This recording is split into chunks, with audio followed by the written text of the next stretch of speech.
Hello everyone and welcome to another redstone video, and in this video I've got a build to show you. If I walk on this pressure plate, we have kind of like this cool dramatic entrance effect that'll be perfect for some sort of evil lair. So we've got all these fires lit up like that.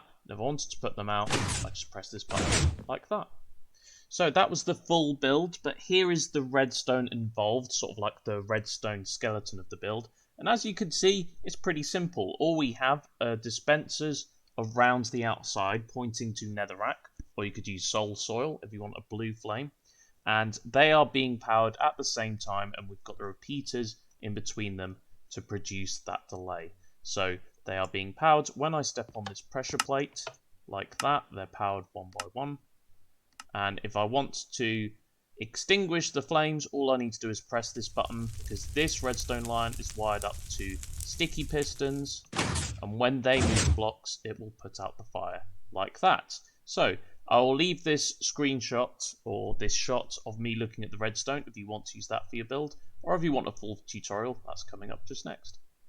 Okay then guys, so to start off this tutorial, first of all, you will need a 9 by 15 space, and this is dug in 2 blocks deep into the ground. And as you can see, I've just knocked off a block here, find a block to mark where the middle of it is. Okay, so next you'll need to place a building block in the middle, just sticking out like this. So this is where the pressure plate is going to sit on top of, and it's where people are going to enter your evil lair or whatever. And this will be in the middle. If you don't know where the middle is, it will be the 5th block in from the corner. So 1, 2, 3, 4, 5. And next we need to place our dispensers. So to place the dispensers, you start from one of the corners and you count 1, 2, 3 blocks, and then it will be on the 4th. You do the same again, 1, 2, 3, and there's a dispenser. 1, 2, 3, another dispenser, and once more in the corner. So 1, 2, 3, and then you place a dispenser like that. And you'll need to do exactly the same thing on this side over here, which I will just do now. So now we have placed all of our dispensers down like that. Now we need to place our sticky pistons and our netherrack, or soul soil if you want to use that, if you want the blue fire. So to do this, underneath each dispenser, you're going to place a sticky piston facing upwards, and then a block of netherrack or soul soil. So you're going to do this to every dispenser, and I'll come back once I've done this to all the dispensers. Okay, there we have all of our sticky pistons and all of our netherrack in place, like that. Nicely done. So next off, we need to connect these pistons up with redstone, and we need a way to power them. So in this design, you can do this anywhere really, but in this design, we are going to place a building block, one out like this, in between these 2 dispensers. Then we are going to take a redstone line out from here.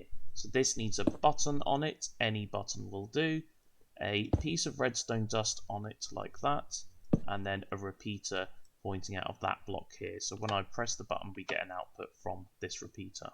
Once you've done that, all you need to do is connect all of these sticky pistons up to this repeater output like this. So to do this, I'm going to use my patented red concrete blocks, so that if I'm ever mining around this, I come across some red concrete blocks, I know not to mine these. And then all you do is link them up with redstone like that, and I'll come back when I've finished. So now all of our pistons are wired up to this button input here, so I can quickly test this out and press this button. All the pistons fire off like that.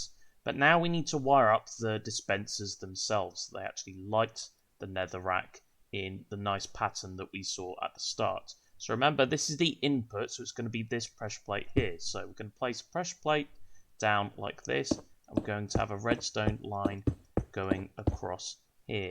So I'm going to break 1 block like that. I'm going to go 1 block up, and then this is just going to connect round to this dispenser here.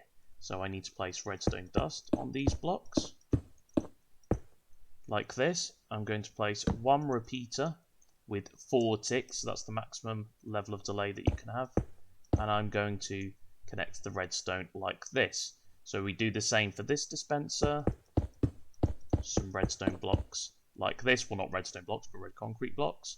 And then I'm going to have 3 repeaters, and each of these are set to 4 ticks, like that. Exactly the same for this dispenser.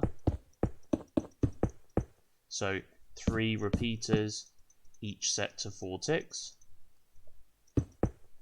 And exactly the same for that dispenser over there. So 3 repeaters, each of them set to 4 ticks.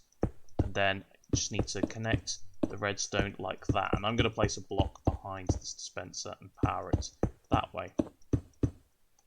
There we go. So now all of the dispensers on this side are connected up. Now I'm going to do exactly the same thing but mirrored on this side.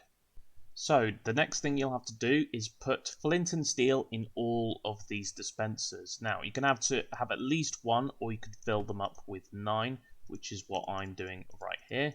Now bear in mind these flint and steel do have durability, so when these dispensers activate, eventually the flint and steel will break. But even if you've just got 1 flint and steel in each dispenser, this will still last quite a long time.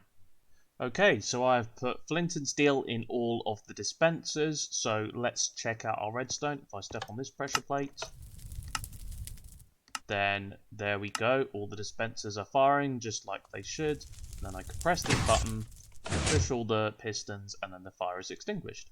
So now that you've done this, your build is essentially finished. All that is left to do now is place in the floor, place in the walls, and of course this can be any design that you want. I think blackstone is a good idea if you want to go for an evil lair, but really is up to you. And don't forget, you can also use soul soil instead of netherrack here, and you get those nice blue flames instead. And that brings us to the end of this video. Thank you very much for watching. Please like and subscribe if you enjoyed, and I'll see you in the next video.